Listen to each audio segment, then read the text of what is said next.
Friends, welcome to my channel. ఈరోజు నేను 2 రకాల చట్నీలు చేశాను. దానికి ముందేనే చూపిస్తున్నాను చూడండి. అలాగే ఈ కళాయి పెట్టుకొని స్టవ్ వెలిగించి కళాయి పెట్టుకొని ఆయిల్ వేసుకున్న తర్వాత ఉల్లిపాయలు, ఎండుమిరపకాయలు, అలాగే చింతపండు, శనగపప్పు, జీలకర్ర, అల్లం, వెల్లుల్లిపాయలు వేసుకున్నాం. అవన్నీ వేసుకొని మనం ఫ్రై చేసుకున్నాం చూడండి ఫ్రెండ్స్. షార్ట్ వీడియో కింద చూపిస్తున్నాను. ఇవన్నీ అయిపోయాక ఫ్రై అయిపోయిన తర్వాత మిక్సీలో వేసుకున్నాం చూడండి. మిక్సీలో ముందు మిరపకాయలు వేస్తున్నాను. ఇవన్నీ వేసుకున్నాక ఇంకా ఆనియన్స్ ఫ్రై అవ్వాలి కాబట్టి ఫ్రై చేస్తున్నాను. అలాగే ఫ్రై అయిపోయేప్పుడు మిక్సీలో వేస్తున్నాను. అవన్నీ వేసుకున్నాక మీకు చూపిస్తున్నాను చూడండి ఫ్రెండ్స్.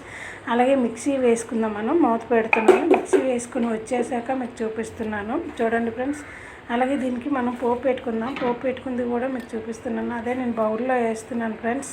బౌల్లో వేసి మీకు చూపిస్తున్నాను చూడండి. అలాగే స్టవ్ మనం పోపు పెట్టుకుందాం చట్నీ కోసం. దాని ముందుగుంటగానే స్టవ్ వెలిగించి కళాయి పెట్టేసి పోపు దినుసులు, ఎండుమిర్చి, కరివేపాకు కూడా వేసుకుందాం. ఆయిల్ వేసుకుని ఇవన్నీ వేసుకున్నాక మనం ఫ్రై చేసుకొని పోపు వేసుకున్నాం.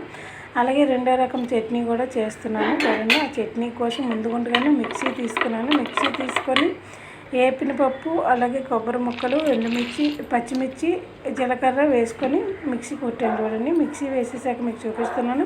అలాగే బౌల్లో వేసుకొని చూపిస్తున్నాను మీకు. ఇంకా బౌల్లో వేస్తున్నాను ఇప్పుడే. బౌల్లో వేసుకున్నాక దీనికి కూడా పోపు పెట్టుకుందాం చూడండి.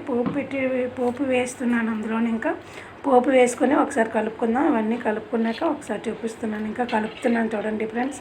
ఇదంతా కలుపుకున్నాక మీకు చూపిస్తున్నాను. ఇదంతా ఎలా ఉందో చూడండి ఫ్రెండ్స్. చూడండి ఫ్రెండ్స్, చట్నీ అనేది పోపు కలిపేసాక మీకు చూపిస్తున్నాను. అలాగే 2 రకాల చట్నీ కూడా మీకు చూపిస్తున్నాను. Okay friends, bye.